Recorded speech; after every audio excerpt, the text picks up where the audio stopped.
নতুন যারা হুইলি করে এটা ধরেছি ঠিক আছে না তার পরে ব্যালেন্স থাকার অবস্থায় সহজ পাবে। তো আজকের ভিডিওটা মূল উদ্দেশ্য হলো একদম নতুন যারা স্টোন শিখতে চাচ্ছেন তাদের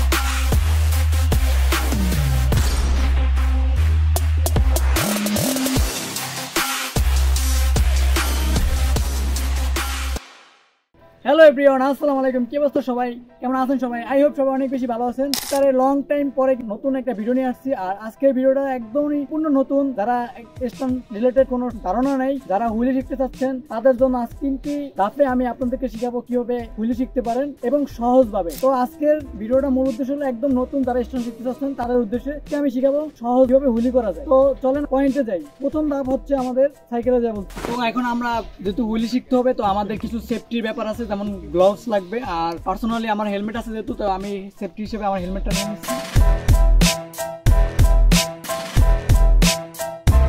তো এখন আমি হেলমেটটা আগে পরে নিই, তারপরে সুন্দরীকে নিয়ে নিই। দেন আমাদের আগে সিট পজিশন ঠিক করে রাখতে হবে, হাইট অনুযায়ী, যার যেমন হাইট ওইরকম হাইট অনুযায়ী নিজের সিট পজিশনটা ঠিক করতে হবে। তারপরে সিটে বসার পর একটু পিছনের সাইডে বসবো। পিছনের সাইডে বসলে দেখা গেছে কি হুইলি দিতে গেলে একটা পরে সামনের দিকে ঝুঁকটা কম থাকে, এজন্য পিছনের দিকে একটু বসতে হবে। দেন আমরা প্যাডেলে পা রাখবো। যার লেফট সাইড সে লেফট সাইডে ব্যবহার করবেন, যার রাইট হ্যান্ড তার সে রাইট হ্যান্ড ব্যবহার করবেন। তো আমার যেহেতু রাইট হ্যান্ড, তো আমি রাইট হ্যান্ড ব্যবহার করতেছি। আমাদের প্রথম ধাপ ছিল এটা। তো দ্বিতীয় ধাপ হচ্ছে আমরা প্যাডেলটা কোন পজিশনে রাখবো। তো এই পজিশনে প্যাডেল রাখার পরে পিছনের রেয়ার ব্রেকটা আমরা হাতে রাখবো। এই ব্রেকটা হাতে রাখবো, এক আঙ্গুলে রাখতে পারি এবং আপনাদের কনফিডেন্সের জন্য আপনি 3 আঙ্গুল ব্যবহার করতে পারেন। তো যেহেতু আমার এটা ওয়েল ব্রেক, তো আমাদের কাজ হচ্ছে আমরা এই রেয়ার ব্রেক প্লাস প্যাডেল আর এই সিট পজিশন, সিটের পিছনের দিকে একটু থাকতে হবে। তারপর আমরা প্রেসার দেবো। তো এভাবে যখন প্রেসার দেবো তখন এখানে জায়গা উঠবে।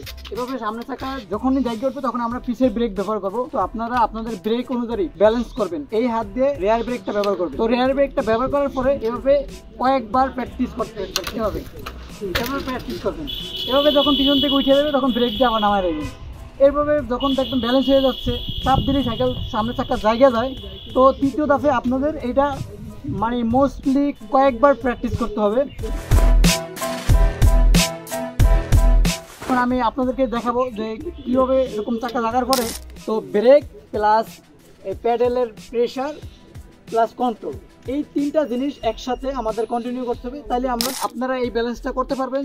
সামনে চাকা এরকম জায়গার পরে নামাতে পারবেন ব্যালেন্স মতো, তখনই এভাবে একটু রানিং করবেন। তারপরে সিট থেকে একটু দাঁড়াবেন, দাঁড়িয়ে প্যাডেলের প্রেসার করবেন। প্রেসার করলে দেখবেন সাইকেলের সামনে চাকাটি উপরের দিকে উঠে আসছে। এরপরে আপনি ব্রেক দিয়ে সাইকেলের হাইটটা ব্যালেন্স করার চেষ্টা করবেন। যদি বেশি উপরে উঠে যায় তখন ব্রেক ব্যবহার করবেন। দেন এভাবে কয়েকবার প্র্যাকটিস করবেন।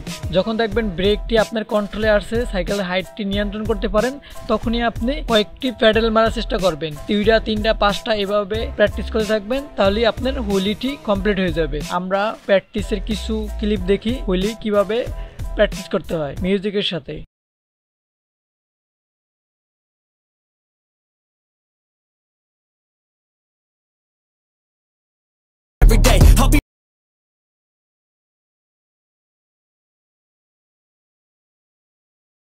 এরকম অনেকদিন প্রায় 30 মিনিট করে প্র্যাকটিস করতে হবে রেগুলার, তাহলে আপনার একদম পারফেক্টলি হুইলিটা ব্যালেন্সে আসবে। ব্যালেন্স করাটা হলো সবচেয়ে বড় জিনিস। হুইলি করতে গেলে প্রথম হলো ধৈর্য থাকতে হবে, ধৈর্য প্লাস সময় দিতে হবে, তাহলে আপনি পারফেক্টলি হুইলি শিখতে পারবেন। ভিডিওটা যদি ভালো লাগে থাকে অবশ্যই ভিডিওতে একটা লাইক করে দিও। আর যদি চ্যানেলটি সাবস্ক্রাইব করে না থাকে অবশ্যই সাবস্ক্রাইব করে পাশে থেকো। আর এরপরে নেক্সট আর কি নিয়ে ভিডিও দেখতে চাও তো তাও কমেন্ট বক্সে কমেন্ট করে জানাতে পারো। তো ইনশাআল্লাহ আরো এরকম নতুন নতুন ভিডিও আসবে, মজার মজার ভিডিও যদি দেখতে চাও তো বেল আইকন বাজিয়ে পাশে থেকো। তো ভালো থেকো, সুস্থ থাকো। ততদিন পর্যন্ত পরবর্তী ভিডিও আসা পর্যন্ত সাইকেল নিয়ে প্র্যাকটিস করতে থাকো এবং সেফটি রাইড করো। হাম্বেল রিকোয়েস্ট, তোমরা সেফটি ব্যবহার করবে যতটা পারো। গ্লোভ, জুতা এবং হেলমেট, এই 3টা জিনিস তোমাদের সাথে রাখবে, তারপরে স্টার্ট করবে। তো safe ride, safe life. Good bye.